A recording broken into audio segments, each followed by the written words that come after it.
आपका चैप्टर है rise of nationalism in Europe. इस चैप्टर में कुछ की पॉइंट का हम लोग रिवीजन करेंगे, कुछ की पैराग्राफ से जो मेन क्वेश्चन बनते हैं आपके बोर्ड एग्जामिनेशंस में प्लस प्री बोर्ड में, उस पर हम लोग डिस्कशन करेंगे।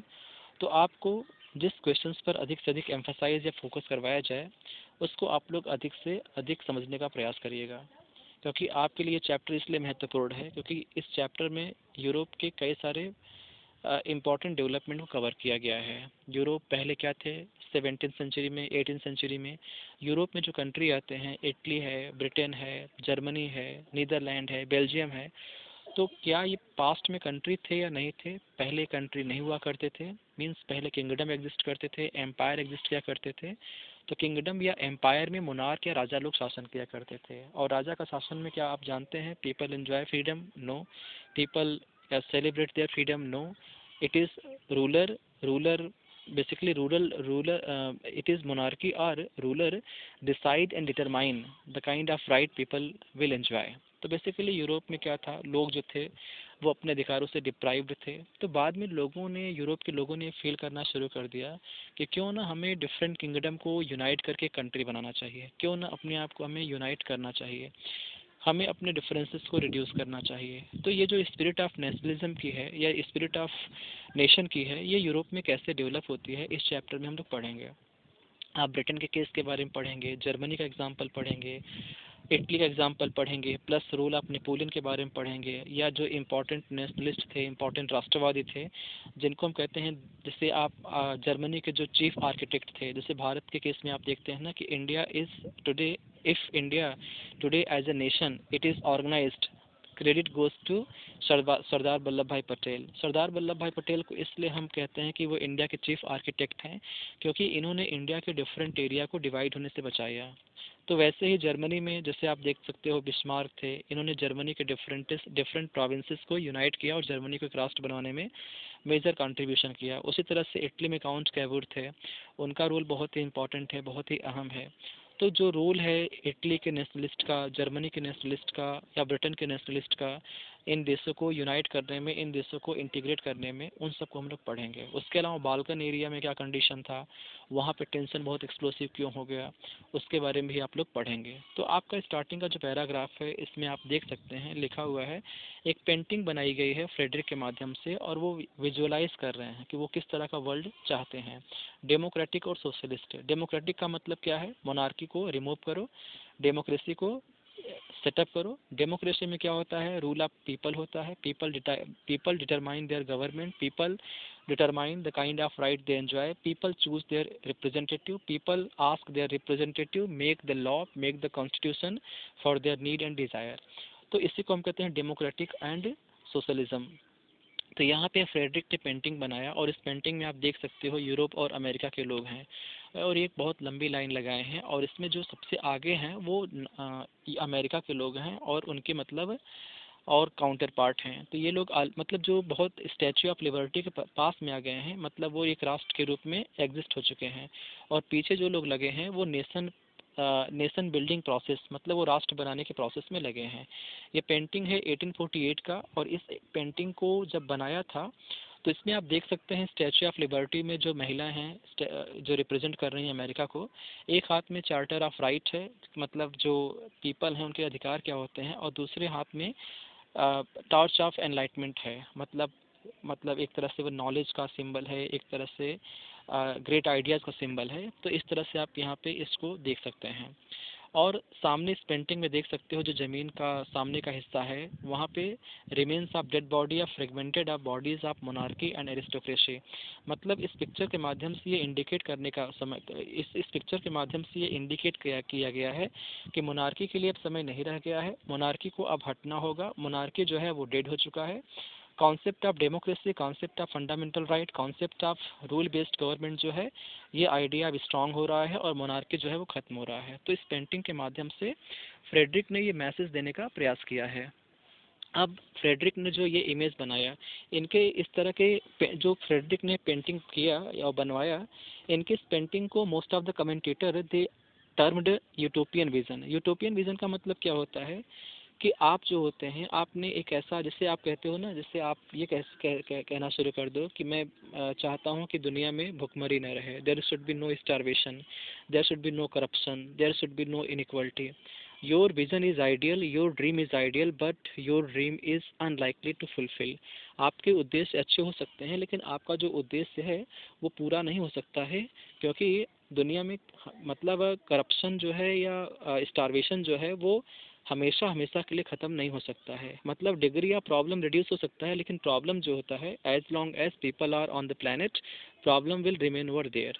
तो वैसे इनके जो विजन, इन्होंने जो पेंटिंग बनाया, तो इनके पेंटिंग को इन्होंने जो फ्रेडरिक ने जो पेंटिंग बनाया, तो ये पेंटिंग जो है, मतलब जिस तरह का वर्ल्ड इन्होंने इसमें दिखाने का प्रयास किया कि इस डेमोक्रेसी आ जाएगा, मोनार्की हमेशा के लिए ख़त्म हो जाएगी, लोग जो हैं हमेशा के लिए बहुत ही फ्री हो जाएंगे.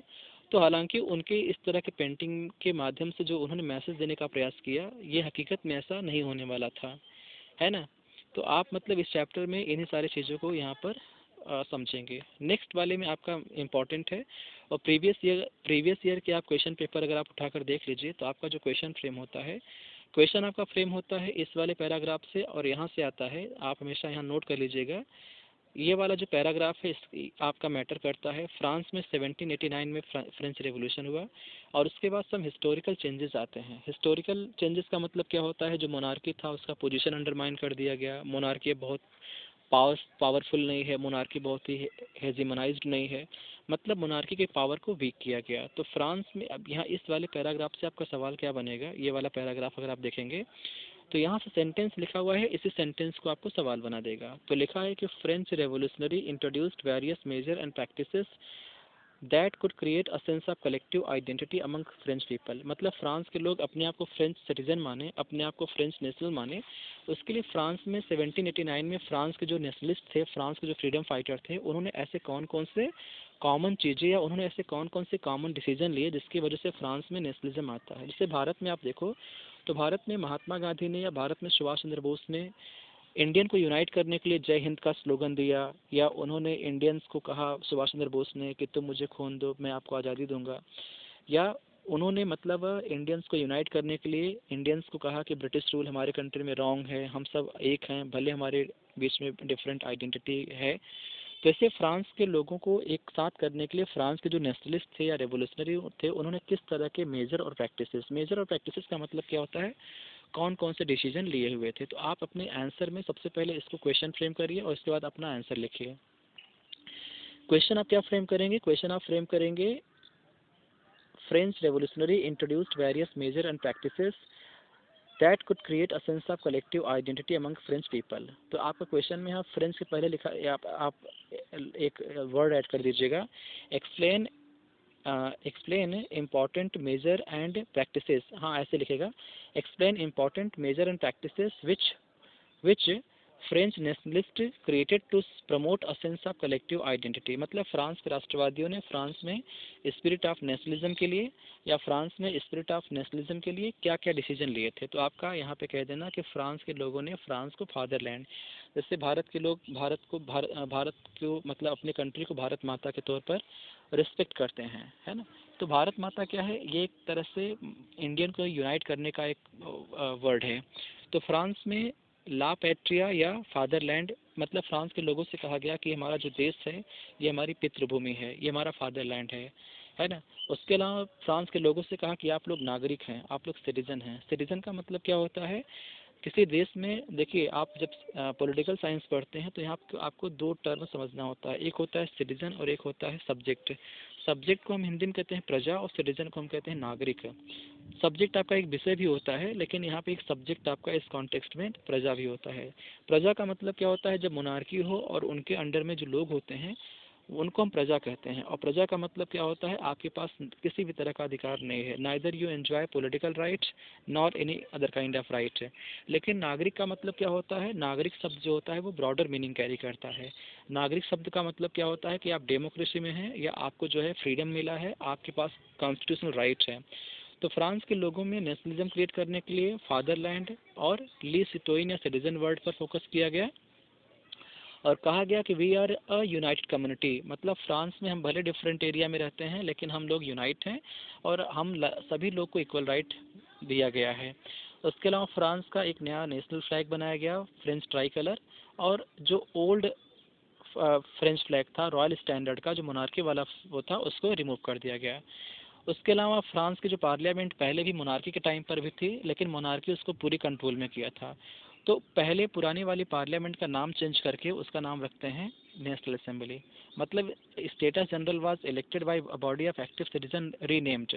मतलब फ्रांस में एक पार्लियामेंट थी उसका नाम था स्टेटस जनरल, इसको जो है फ्रांस के लोग जो हैं इसमें मेंबर को इलेक्ट किया करते थे लेकिन राइट टू वोट पहले बहुत लिमिटेड था, तो नेशनल असेंबली का नाम रखा गया।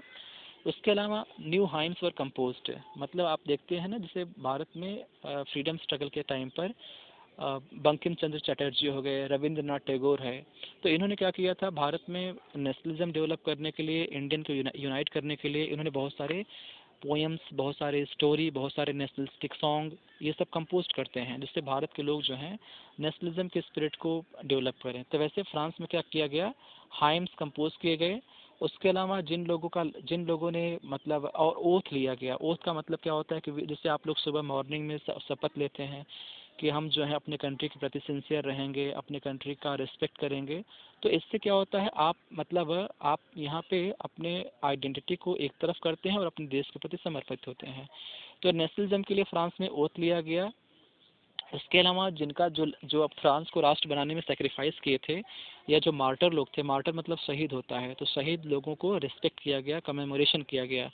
उसके अलावा सिस्टम को सेंट्रलाइज किया गया, पूरे फ्रांस में same set of law implement किए गए, मतलब जो कानून होते हैं उसमें वेरिएशन नहीं था। सेम सेट ऑफ लॉ का मतलब क्या होता है कि डिफरेंट एरिया में एक ही तरह कानून अगर लागू होते हैं तो वो कंट्री जो होता है वो कंट्री की तरह होता है।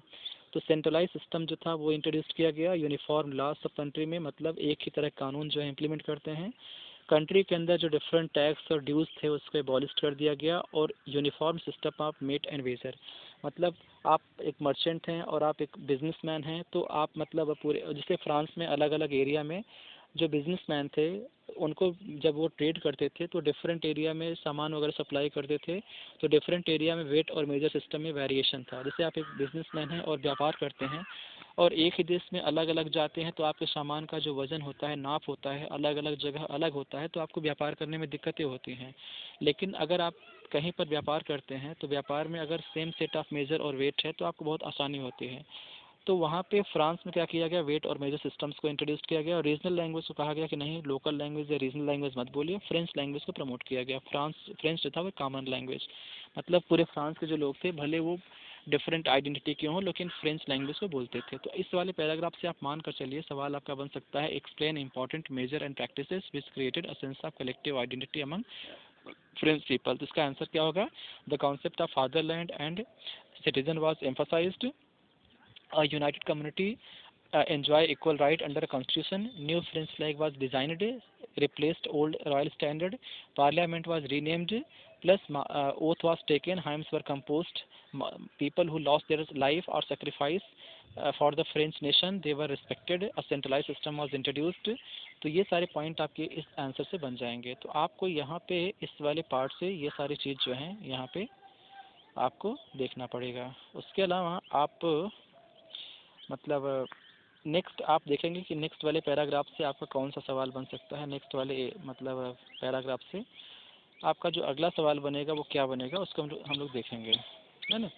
तो फ्रांस में जब फ्रेंच रेवोल्यूशन हुआ और इस तरह के लैंडमार्क रिफॉर्म इंट्रोड्यूस्ड होते हैं, फ्रांस में इस तरह से मतलब नेशनलिज्म का डेवलपमेंट आता है, तो यूरोप में जहाँ अदर देन फ्रांस जो अदर कंट्री थे वहाँ के पीपल भी चाहते थे कि no longer monarchy should prevail, या वहाँ के लोग भी चाहते थे कि मोनार्की हट जाए, हमारे कंट्री में डेमोक्रेसी आए, a government must be based on constitution and government must run according to the will of people. तो फ्रांस के ही मॉडल पे यूरोप के अदर कंट्रीज़ में लोगों ने क्या किया, जैकोबिन क्लब बनाए। एक बहुत ही रेडिकल ग्रुप था जो डेमोक्रेसी के लिए और फ्रीडम के लिए और मोनार्की के एंड के लिए एडवोकेट करता था। तो लोगों ने जैकोबिन क्लब बनाने शुरू कर दिए, फ्रांस की आर्मी को इनवाइट करना शुरू कर दिया। तो यूरोप में जो मतलब पॉलिटिकल चेंजेस हो रहे थे उसमें जो फ्रेंच आर्मी थी वो एक इंस्ट्रूमेंट के तौर पर अलग अलग कंट्री के जो फ्रीडम फाइटर थे वो फ्रेंच आर्मी को अपने कंट्री में बुलाकर अपने कंट्री से मोनार्की को हटाने का प्रयास कर रहे थे। इस वाले पार्ट को अगर आप पढ़ेंगे तो आपका ये देखिए इस वाले हिस्से से जो आपका मतलब मेन क्वेश्चन बनता है वो ये बनता है, आपका यहाँ से क्वेश्चन बनेगा नेपोलियनिक कोड। नेपोलियनिक कोड आप बताइए या सिविल कोड ऑफ 1804 क्या है, आप इसे एक्सप्लेन करिए, है ना। तो फ्रांस में नेपोलियन ने कलेक्टिवली या जो इम्पोर्टेंट रिफॉर्म इंट्रोड्यूस किए थे उसी को हम कहते हैं सिविल कोड ऑफ 1804 और नेपोलियनिक कोड। नेपोलियन जो है फ्रेंच रेवोल्यूशन के बाद फ्रांस में डेमोक्रेसी तो आती है लेकिन डेमोक्रेसी बहुत सर्वाइव नहीं करती है। Democracy was not long last. Democracy did not survive in France because people who run the France as a country, there was internal differences, and this gave opportunity for Napoleon to control France in a different way. तो Napoleon जब rule करना शुरू करता है, हालांकि वो democracy को favour नहीं करता था, लेकिन उसने जो रिफॉर्म इंट्रोड्यूस किए थे एडमिनिस्ट्रेटिव रिफॉर्म, उसको लोगों ने अप्रिशिएट किया, उसको लोगों ने बहुत ही सराहा। तो यहाँ पे आपका यही है कि नेपोलियन ने कौन कौन से रिफॉर्म इंट्रोड्यूस किए थे, आप उसको एक्सप्लेन करिए, है ना। तो सिविल कोड ऑफ 1804 क्या है या नेपोलियनिक कोड क्या है, इसमें आप कह दीजिएगा कि पहले फ्रांस में क्या था, people enjoy most of the facility based on their birth. Means अगर आप मिनिस्टर के घर में पैदा हुए हैं या किसी ब्यूरोक्रेट के घर में पैदा हुए हैं या किसी मतलब बड़े परिवार में आपका जन्म हुआ है, तो आप अपने मतलब स्टेटस की वजह से आपको पोस्ट मिलेगा। तो नेपोलियन ने कहा कि नहीं, सोसाइटी में पोस्ट उनको ग्रांट करो जिनके पास स्किल है, टैलेंट है, मेरिट है। तो उसने क्या किया, जो भी फैसिलिटी बर्थ के बेस से मिलती थी उसको उन्होंने एबॉलिश कर दिया। उसके अलावा उसने क्या कहा, उसने कहा सभी लोग इक्वल हैं, मतलब फ्रांस में चाहे रिच हों पुअर हों सब एक तरह से एक समान हैं। उसके अलावा पहले क्या था, फ्रांस में जो गरीब लोग थे उनको प्रॉपर्टी रखने का अधिकार नहीं था। तो नेपोलियन ने कहा कि right to keep property is the right of everyone, सबको अधिकार होना चाहिए। तो फ्रांस ने जो रिफॉर्म इंट्रोड्यूस किए थे फ्रांस में, उसी को हम कहते हैं सिविल कोड ऑफ 1804 या नेपोलियनिक कोड। और फ्रांस नेपोलियन ने क्या किया था, जो रिफॉर्म फ्रांस ने इंट्रोड्यूस किया था उसी को उसने अदर एरिया में, क्योंकि यूरोप में नेपोलियन का एक तरह से डोमिनेशन चल रहा था 19th सेंचुरी के स्टार्टिंग डिकेड्स में। तो नेपोलियन ने क्या किया, स्विट्जरलैंड में, इटली में, जर्मनी में, इन देशों को नेपोलियन ने अपने कंट्रोल में किया था। तो नेपोलियन ने same set of law in country में इम्प्लीमेंट करवाना शुरू कर दिया। तो जैसे आपका यहाँ पे आएगा ना सिविल कोड ऑफ 1804 में, और क्या था उसमें, आप कह देना कि एडमिनिस्ट्रेशन को सिंप्लीफाइड किया। मतलब उसमें एडमिनिस्ट्रेशन में प्रॉपर तरीके से कि उसमें उसने आइडेंटिफाइड किया कौन कौन से लोग जो है एडमिनिस्ट्रेशन करेंगे, बहुत कॉम्प्लेक्स नहीं किया, सिंप्लीफाइड किया। उसके अलावा जो फ्यूडल सिस्टम था, जो पहले लैंड लॉर्ड या एलिट क्लास के लोग जो मिडिल मैन थे, इस सिस्टम को उसने खत्म कर दिया। किसानों को फ्रीडम दे दिया कि आप जो है सर्फडम या स्लेवरी से फ्री हैं। प्लस किसानों को पहले मैनोरियल ड्यूज, या जो रिच लोग थे, जो मिनिस्टर लोग थे, फार्मर लोग, उनको जो है मैनोरियल ड्यूज या कई तरह के अननेसेसरी ड्यूज या डिमांड पे करते थे। तो नेपोलियन ये भी ख़त्म करवा दिया। जो मर्चेंट या जो बिजनेसमैन थे उनके उनके ऊपर जो वो था, रिस्ट्रिक्शन था, प्रतिबंध था, उसको उसने हटवा दिया। ट्रांसपोर्ट और कम्युनिकेशन सिस्टम उसने इम्प्रूव करवाया। फार्मर और बिजनेसमैन के लिए उसने अच्छे अच्छे डिसीजन लेने शुरू कर दिए। किसने, नेपोलियन ने। तो नेपोलियन को जो जो रिफॉर्म्स थे वो आप बताइएगा। अगर मान लीजिए आपका इमेज बेस्ड सवाल पूछ रहा है, तो ये जो आप इमेज देख रहे हैं जिसमें आप देख सकते हैं जर्मनी के लोग जो हैं प्ले कार्ड लेकर के पेड़ में लगा रहे हैं, जिसमें वो लिख रहे हैं कि जो फ्रेंच आर्मी है हम लोग उसका बहुत सम्मान करते हैं, लेकिन फ्रेंच आर्मी अब वो सम्मान के लायक नहीं है क्योंकि वो जर्मनी में महिलाओं को हैरेस कर रहे हैं। हम लोग मतलब यूरोप के जो लोग थे वो मिसअंडरस्टूड किए। पहले वो फ्रांस को बहुत अच्छे से ट्रीट करते हैं, फ्रेंच आर्मी को सोचते हैं कि हमारे लिए बहुत अच्छे काम करेगी, लेकिन जब बाद में फ्रेंच आर्मी ने बदतमीजी करना शुरू कर दिया, या फ्रेंच आर्मी ने जहाँ जहाँ जाकर के लोगों के खिलाफ होने शुरू हो गई, तो लोग जो थे वो फ्रेंच आर्मी से बहुत वो हो चुके हैं डिसअपॉइंट। यहाँ पे आप देख सकते हैं नेपोलियन को एक पोस्टमैन के तौर पर दिखाया गया। अगर आपका इमेज बेस्ड क्वेश्चन पूछता है कि इस इमेज से आप क्या समझते हैं, तो नेपोलियन का जब 1814 में और 1815 में नेपोलियन जो है युद्ध किया था अदर यूरोपियन पावर से, तो जो जो एरिया नेपोलियन ने लॉस किया था वो दिखाया गया है। नेपोलियन जो है भाग रहा है और जो एरिया उससे लॉस हुए हैं, मतलब उसके कंट्रोल से जो निकल गए हैं, वो यहाँ पे कागज़ जो बिखरे हुए हैं उनमें उस एरिया का नाम लिखा है कि ये XYZ एरिया है जिसको नेपोलियन जो है वो लॉस किया हुआ है। तो हालांकि हम लोग डिस्कशन कर रहे हैं इमेज बेस्ड क्वेश्चन को, तो आप ऐसे समझ लीजिए कि जो इमेज अलग अलग है उसके सेंस क्या हैं, जो कि आपका एग्जाम में जो है वो इमेज बेस्ड क्वेश्चंस को MCQ में आपका सवाल बनाकर पूछते हैं। तो हम लोग यहाँ पे डिस्कशन कर रहे हैं नेपोलियन के इंपॉर्टेंट रिफॉर्म्स के बारे में। तो नेपोलियन ने जो बड़े बड़े बदलाव किए थे वो क्या क्या थे उसको आपने पढ़ा हुआ है। बिजनेसमैन, स्मॉल स्केल प्रोड्यूसर, सबके लिए उसने अच्छे काम किए। यूनिफॉर्म लॉ इंट्रोड्यूस किए। वेट और मेजर को स्टैंडर्डाइज कर दिया, मतलब एक ही तरह का वेट और मेजर रहेगा। आप एक देश में व्यापारी हैं, बिजनेसमैन हैं, तो आप जो है अपने सामान का या अपने कपड़ों का एक ही नाप या एक ही वेट जो है करवा सकते हैं। अलग अलग एरिया में जो पहले डिफ्रेंशिएशन था उसको नेपोलियन ने ख़त्म कर दिया। नंबर ऑफ करेंसी पहले 32 था, उसको भी उसने कम करवा दिया। और इससे मतलब बिजनेसमैन को बहुत सारा फ़ायदा होना शुरू होता है ना। तो नेपोलियन के अच्छे रिफॉर्म थे, एडमिनिस्ट्रेटिव रिफॉर्म थे, लेकिन पॉलिटिकल एरिया में नेपोलियन फेल था। और इसीलिए आपका इस वाले पैराग्राफ से सवाल बनता है कि इनिशियल एंथुजियाज्म सून टर्न्ड इनटू हॉस्टिलिटी। मतलब नेपोलियन और फ्रेंच आर्मी को लेकर यूरोप के लोग पहले बहुत ही एक्साइटेड थे, एंथुजियास्टिक थे, लेकिन बाद में यूरोप के लोग जो है नेपोलियन के खिलाफ हो जाते हैं या हॉस्टाइल हो जाते हैं। आप एक्सप्लेन करिए। तो आप इसका आंसर कैसे देख सकते हैं। स्टार्टिंग में जब फ्रेंच आर्मी अदर कंट्री में जाती है, अदर कंट्री के लोग खुद इनवाइट किए थे। क्यों? क्योंकि वो चाहते थे कि जैसा फ्रांस में हुआ है, same on the model of France other country should also have democracy या कॉन्स्टिट्यूशन मोनार्की या लिमिटेड फ्रीडम आने चाहिए।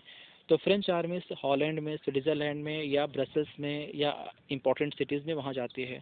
लोग जो है फ्रेंच आर्मी का स्वागत करते हैं। वो कहते हैं कि ये हार्बिंगर ऑफ लिबर्टी, मतलब ये हम लोग को आज़ादी दिलवाएंगे। यूरोप के लोग फ्रेंच आर्मी को बहुत ही वेलकमिंग करते थे। लेकिन बाद में लिखा हुआ है कि फ्रेंच आर्मी जो थी उसको लेकर लोगों का जो उत्साह था, एंथुजियाज्म था, वो हॉस्टाइल में चेंज हो जाता है। तो आपका इसी वाले लाइन को बोर्ड जो है सवाल में कन्वर्ट करता है कि initial enthusiasm of people soon turned to hostility, explain.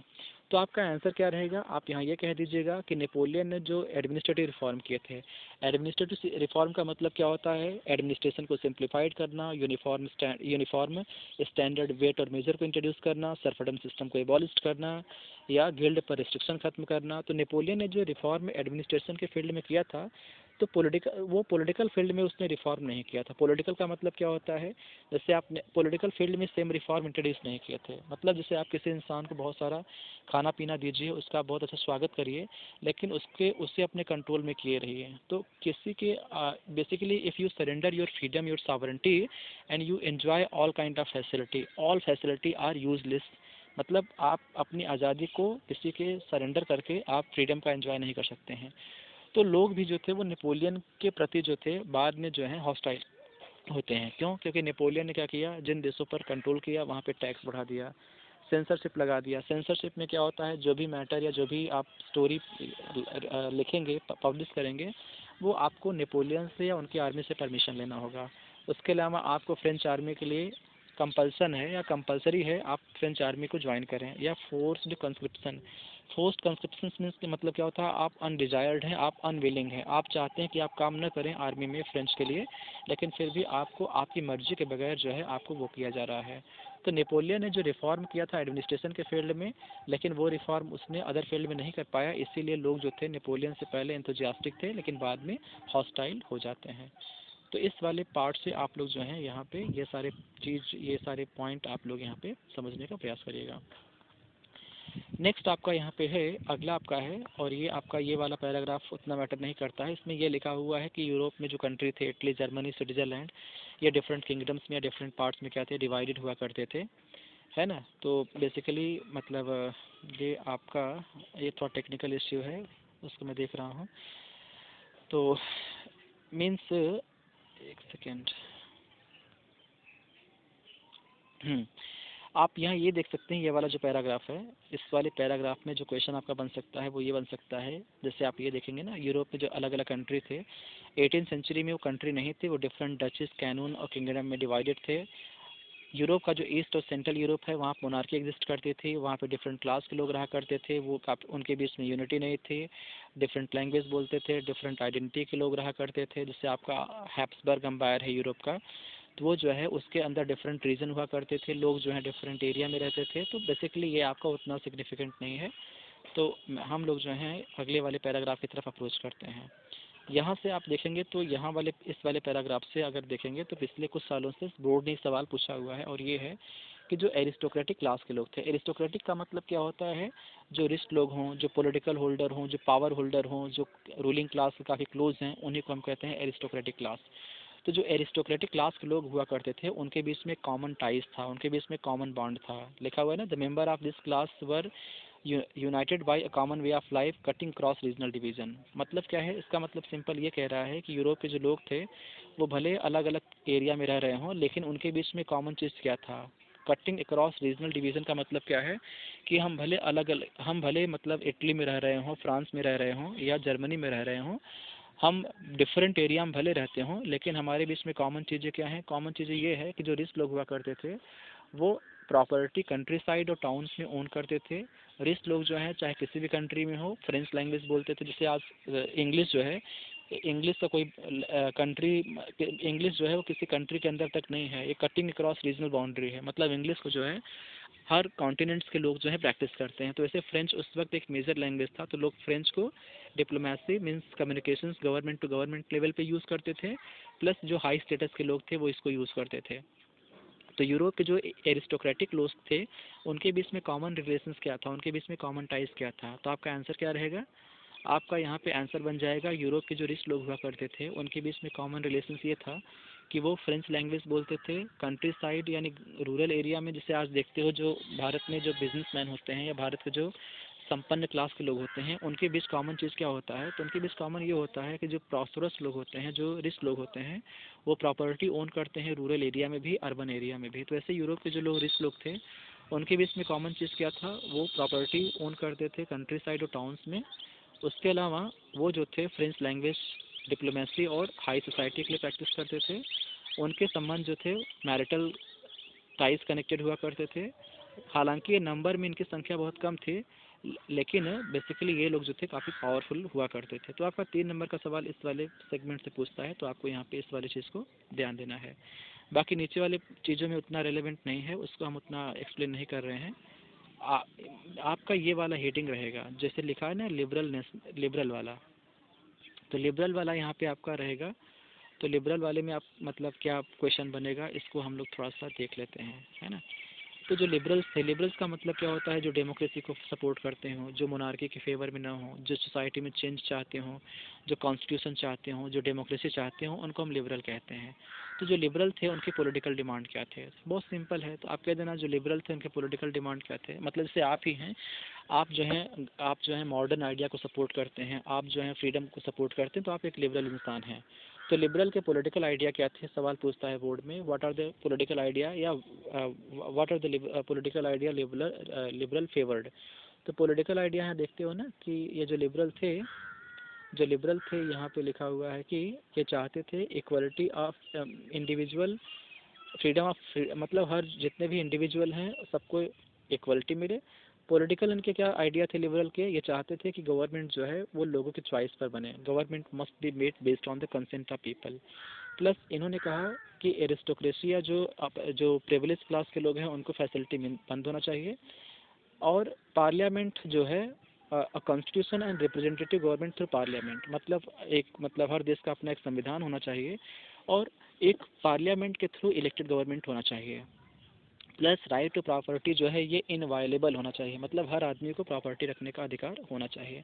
तो लिबरल के पॉलिटिकल आइडिया क्या थे, government based on the consent of people, plus end of aristocracy, plus end of clerical privilege. Clerical privilege का मतलब क्या होता है, जो रिलीजियस लोग थे जैसे कैथोलिक चर्च के जो मेंबर थे वो उनको कुछ बाय बर्थ कुछ प्रिविलेज थे, फैसिलिटी मिलती थी, जैसे उनको टैक्स कलेक्शन का अधिकार था या वो जुडिशियल और एडमिनिस्ट्रेटिव पावर फंक्शन किया करते थे। तो लिबरल ने कहा कि ये पावर जो है इनको नहीं मिलना चाहिए, क्लर्कियल प्रिविलेज को ये सारी पावर खत्म करनी चाहिए और गवर्नमेंट पार्लियामेंट में फंक्शन करे और कॉन्स्टिट्यूशन वगैरह बने, और राइट टू प्रॉपर्टी जो है इनवायलेबल, इनवायलेबल का मतलब क्या होता है, हर हाल में प्रॉपर्टी रखने का अधिकार हर इंसान को होना चाहिए। लेकिन लिबरल के जो पॉलिटिकल डिमांड थे उसमें वो राइट टू प्रॉपर्टी मतलब फीमेल के लिए नहीं मांगते थे, मेल के लिए मांगते थे। उसके अलावा यूनिवर्सल एडल्ट फ्रेंचाइज का उनका डिमांड नहीं था।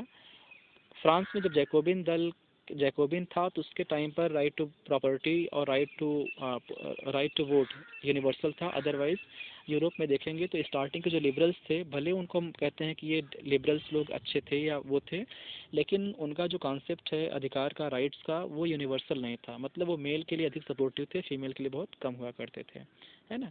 उसके बाद आपका इस वाले सेगमेंट में हम लोग देखेंगे तो आपका एक यहाँ पे एक और टॉपिक है, और वो है इकोनॉमिक, है ना। इकोनॉमिक वाले में क्या है, यहाँ पे आपका आएगा economic demand liberal favoured. So explain what kind of economic demand liberal favoured, किस तरह के इकोनॉमिक डिमांड को लिबरल जो थे वो फेवर करते थे। तो सबसे पहले आप लोग ये देख लीजिए कि यूरोप में किस तरह का इकोनॉमिक कंडीशन जो था वो प्रिवेल था 17th और 18th सेंचुरी में। तो सबसे पहले जो लिबरल्स थे वो डिमांड कर रहे थे कि मार्केट जो है वो गवर्नमेंट कंट्रोल न करे, मोनार्की कंट्रोल न करे, मार्केट को फ्री कर दीजिए, जिससे मार्केट में जो प्लेयर हैं वो अपने से मतलब अच्छे क्वालिटी के प्रोडक्ट जो है तैयार कर सकें।